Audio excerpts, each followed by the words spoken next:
paz do Senhor, meu irmão, você que é professor de escola dominical ou que gosta de aprender a palavra de Deus, é bem-vindo à nossa 7ª aula da lição de escola dominical do terceiro trimestre de 2021. Se você ainda não adquiriu o livro que acompanha o material e onde você poderá encontrar importantes subsídios, você tem oportunidade de fazê-lo.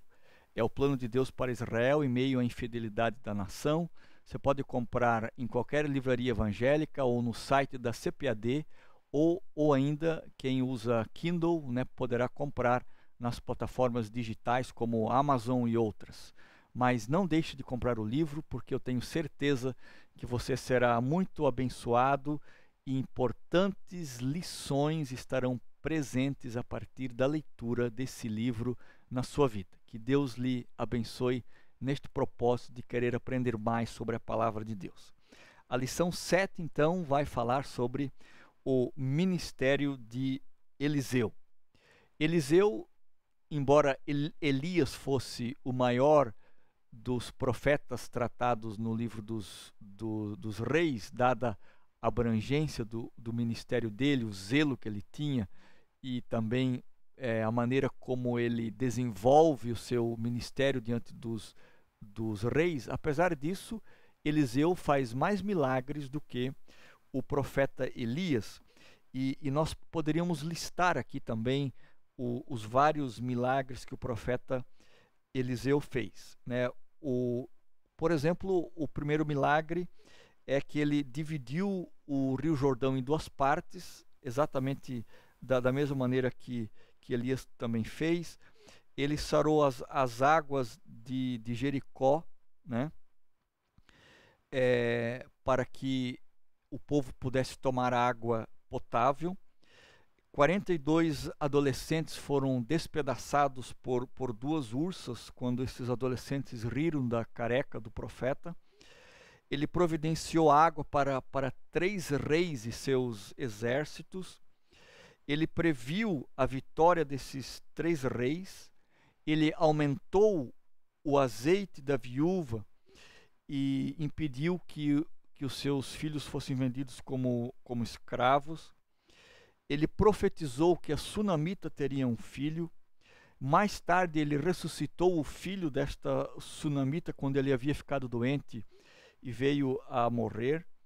Ele tirou a morte da panela quando um dos filhos dos profetas fez um cozido com ervas venenosas. Ele também curou Naamã de lepra. Ele multiplicou pães. Ele fez com que a lepra de Naamã viesse para o seu servo Geazi. Ele fez flutuar um machado. Ele cegou os homens do exército Ciro e depois devolveu-lhes a visão. Ele profetizou o fim do cerco sírio, da Síria. Ele predisse a morte do capitão do rei. Ele profetizou a morte de Ben-Hadad e o reinado de Azael. E depois de morto também, o profeta Eliseu ressuscitou um defunto quando jogaram um defunto dentro da cova onde ele estava sepultado. Quando o osso do defunto caiu sobre o profeta Eliseu, sobre os ossos do profeta Eliseu, esse defunto ressuscitou. Portanto, é um profeta que realizou muitos milagres, aproximadamente 20 ao todo, Mas não é só isso. Nós temos também a personalidade de Eliseu. É muito bela quando ele não quer ou ele rejeita a espetacularização do seu ministério, Por exemplo, quando ele não vai aceitar os presentes que Naamã queria lhe dar, e quando ele também não dá as honras que Naamã esperava que ele lhe desse. Ou seja, ele cura Naamã de maneira muito discreta, sem nem mesmo aparecer diante de Naamã. Mas isso nós vamos ver na nossa próxima lição de escola dominical. E nesta lição 7, onde nós vamos abordar sobre o ministério de Eliseu, nós vamos ver sobre os 3 milagres, apenas 3 desses 20 milagres nós vamos ver. O primeiro deles, quando ele salva os 3 reis e os seus exércitos, depois quando ele aumenta o azeite da viúva, e depois quando ele tira a morte que havia na panela. Este episódio, então, em que ele salva os 3 reis, que é o primeiro tópico da nossa lição, este episódio acontece quando eles vão, tanto o rei de Israel, quanto também o rei de Judá e o rei de Moabe, ou de Edom, né, vão lutar contra Mesa, né, que era um rei inimigo deles, dos Moabitas. Então esses 3 reis se unem numa aliança política militar para enfrentar o rei de Edom. E quando eles estão no campo de batalha, prestes a enfrentar o seu inimigo, depois de 7 dias, eles percebem que não estão tendo água nem para si e nem para os cavalos, e eles precisavam de água. Então eles correm para o profeta Eliseu, e Eliseu então dá aquele prenúncio do milagre, né? Mas para que o milagre acontecesse, eles precisavam cavar covas, e os soldados então passaram a cavar muitas e muitas covas, e no dia seguinte, sem que houvesse chuva, começou a correr um rio, e este rio, então, ou este ribeiro, ele encheu todas aquelas covas de água. Eles puderam dar água para os seus cavalos e também para si mesmo, e assim também Eliseu predisse a vitória sobre o rei inimigo. Aqueles 3 reis, então, venceram a batalha e conquistaram de volta aquele território que era de um deles. Mas quando esses reis pedem o auxílio de Eliseu, nós vemos que o rei Jorão, né, que era o rei de Israel, que era o reino do norte, ele desconfia de Deus, enquanto que Josafá é o rei que confia em Deus. Um deles desconfiava de Deus porque adorava ídolos, e portanto, como ele não conhecia o Deus de Israel, ele tinha dificuldades para conseguir confiar neste Deus. Ele confiava mais nos seus ídolos, enquanto que o outro rei, ele conseguia confiar em Deus porque ele conhecia o Deus que ele adorava. E a resposta que Eliseu dá é justamente favorável a este rei Josafá, que conhecia a Deus, e por amor a Josafá é que então Eliseu dá este veredito, ou essa predição favorável à vitória de Israel. Josafá é o rei que, diante do aperto, ele pede ajuda de um profeta do Senhor. Enquanto o rei Joás está em desespero, porque não sabe o que fazer, e logicamente que os seus falsos ídolos não lhe ajudariam neste momento. Enquanto isso, Josafá é o rei então que confia em Deus, sabe que a resposta está em Deus, e por isso então ele vai atrás e manda chamar o profeta Eliseu, e ele lhe dá então um parecer favorável.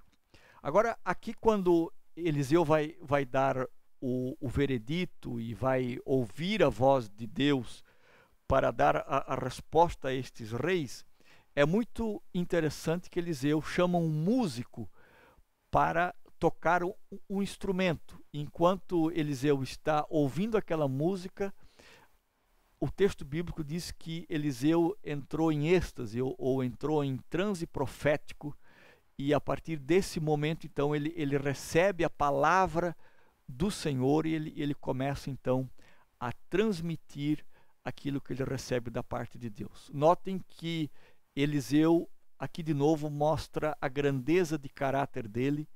Ele não forja uma resposta, ele não inventa, ele sabe que ele depende daquilo que o Espírito Santo disser ao seu coração. Por isso ele tem a humildade de assentar-se, pedir um músico, porque ele quer ouvir exatamente a voz de Deus e aquilo que o Senhor tem para lhe dizer. E ele só realmente profere aquilo que deve ser dito a partir do momento que ele tem certeza que ouviu a voz de Deus. Então aqui, novamente, podemos traçar um paralelo muito interessante com o pentecostalismo, com o dia de Pentecostes, quando os discípulos ali entram em êxtase sob profecia, sob a unção do Espírito Santo e passam a falar em outras línguas. Aqui Eliseu recebe o Espírito Santo a partir desse momento em que ele disponibiliza o seu coração a ouvir a voz do Espírito Santo. No tópico número 2 da nossa lição, o segundo milagre que nós estamos estudando nesta lição, dentre outros, claro, que Eliseu fez, é quando Eliseu aumenta o azeite da viúva. E as viúvas em Israel, naquela época, a situação delas era muito deplorável, porque todo o sustento da casa, o sustento da família, era única e exclusivamente dependente do pai ou do homem da casa. Quando este homem da casa faltasse, também toda a família padeceria. E é justamente o caso desta mulher aqui. E para agravar ainda mais a situação dela, quando seu marido morre, ele deixa uma imensa dívida para ela pagar. E os credores desta dívida querem levar os seus filhos como escravos para que ela pudesse pagar esta dívida. Aqui se percebe que Eliseu, ele também tem uma grande sensibilidade para com a necessidade das pessoas. Ao mesmo tempo em que ele atende 3 reis e seus exércitos, ele também tem a humildade e a sensibilidade da parte do Espírito Santo de perceber a carência desta pobre viúva. Ele poderia, como um profeta de reis que era, de reis famosos, ele poderia simplesmente dar as costas ao pedido desta mulher viúva, porque supostamente ele poderia ter coisas mais importantes a tratar. Mas o homem de Deus, como Eliseu, é sensível à voz do Espírito Santo e é sensível à necessidade que as pessoas têm. E aqui, no caso, ele percebe com clareza a necessidade desta mulher e se dispõe a ajudá-la. E para que o milagre aconteça, ele então pede que a mulher vá nos vizinhos e peça vasilhas e baldes e potes, o quanto que ela encontrar, o máximo que ela encontrar. E percebam que o milagre é do tamanho do trabalho que essa mulher teve. Todos os potes, todos os vasilhames, todas as panelas, todas as bacias que ela conseguiu, ela encheu daquele milagre extraordinário da multiplicação do azeite a partir da palavra do Senhor sobre a vida do profeta Eliseu. Quando as vasilhas acabaram, cessou também de produzir aquele azeite que resolveu o problema dela, porque ela vendeu todo aquele azeite, pagou a sua dívida e ainda pôde viver por muitos anos daquele patrimônio que ela havia adquirido através do milagre que o profeta Eliseu operou na casa dela. Agora, uma coisa muito interessante a nós observarmos neste milagre que Eliseu faz é que Eliseu, além de mandar ela buscar as vasilhas e os vasos na casa dos vizinhos, Eliseu lhe dá ordem de que ela chame os seus filhos para dentro de casa e tranque a porta, e sob a confidencialidade, sob o secreto do seu lar, sobre a intimidade da sua família, é que o milagre acontece. Não é um milagre espetacular, espetacularizado, não é um milagre que acontece à vista dos outros. Eliseu não queria humilhar aquela mulher, Eliseu não queria fazê-la passar nenhum vexame, por isso ele pede que ela feche a porta da sua casa e dentro deste lugar secreto, então, ela alcança este grande milagre da parte de Deus, que é a multiplicação daquele azeite.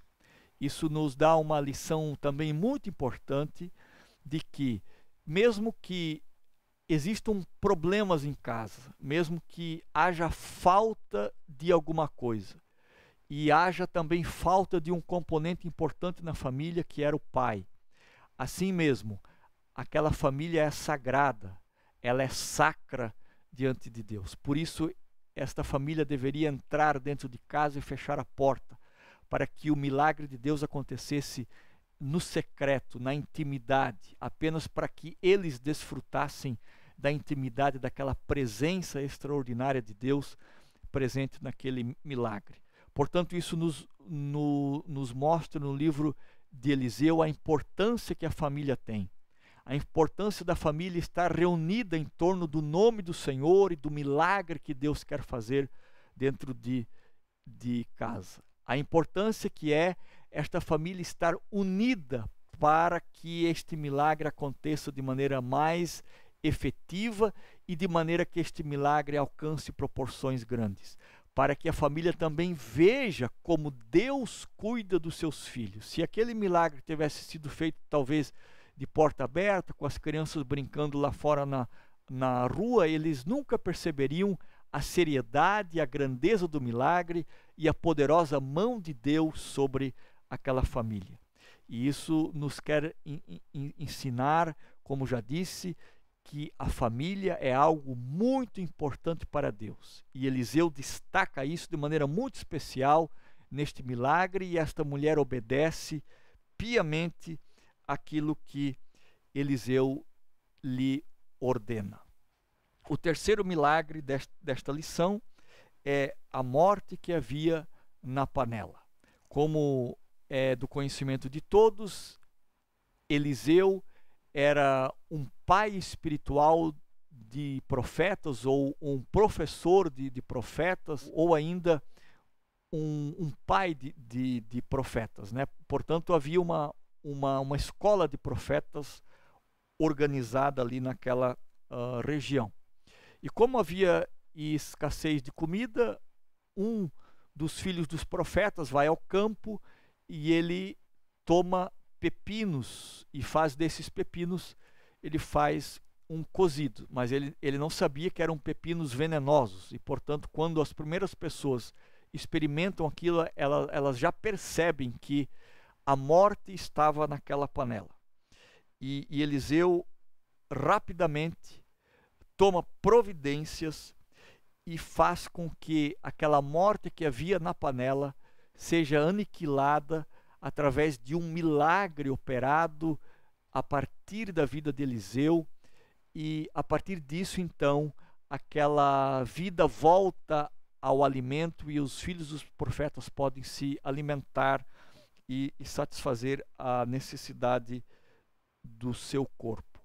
Isso nos mostra de maneira muito clara que em toda a escola de profetas, em todo o ensino bíblico, em qualquer palavra, pregação, de quem quer que seja, por mais bem intencionada que a pessoa seja, muitas vezes podem aparecer alguma morte na panela, ou seja, algum ensino errôneo, algum ensino que venha a prejudicar aqueles que estão ouvindo aqueles ensinamentos. Aí entra a agilidade e o discernimento do homem de Deus, Eliseu, assim como eu e você podemos também fazê-lo, para corrigir aquela deficiência e transformar aquilo que seria motivo de morte, transformar aquilo em motivo de vida e de genuíno alimento espiritual àquelas pessoas que nos ouvem. Portanto, esses três milagres citados nesta lição mostram a presença de Deus na vida de Eliseu e a forma como ele conseguia discernir as situações à sua volta, e a forma muito sábia como Eliseu resolvia as situações difíceis, aliando o milagre de Deus à necessidade de também fazer-se alguma coisa. Por exemplo, no primeiro milagre, que é a água para o exército, os soldados tiveram que cavar os poços para que a água entrasse. No segundo milagre, que é da mulher viúva, para que houvesse a multiplicação do azeite, ela teve que buscar as botijas na casa dos vizinhos. E no terceiro milagre, para que ele acontecesse, foi preciso colocar alguma outra erva dentro, ou a farinha dentro da panela, para que aquela farinha, então, ela pudesse ser motivo de cura. Isso mostra que, apesar de Deus agir milagrosamente na nossa vida, muitos dos milagres que acontecem precisam também da nossa cooperação e da nossa operatividade, ou seja, mostra que a nossa passividade pode atrapalhar o milagre de Deus. E mostra que Deus opera milagres quando nós estamos lutando, quando nós estamos trabalhando, quando nós estamos fazendo alguma coisa. É nesse andar, neste caminhar, nesta ortopraxia é que o milagre de Deus pode vir a acontecer. Que Deus lhe abençoe, tenha uma excelente escola dominical.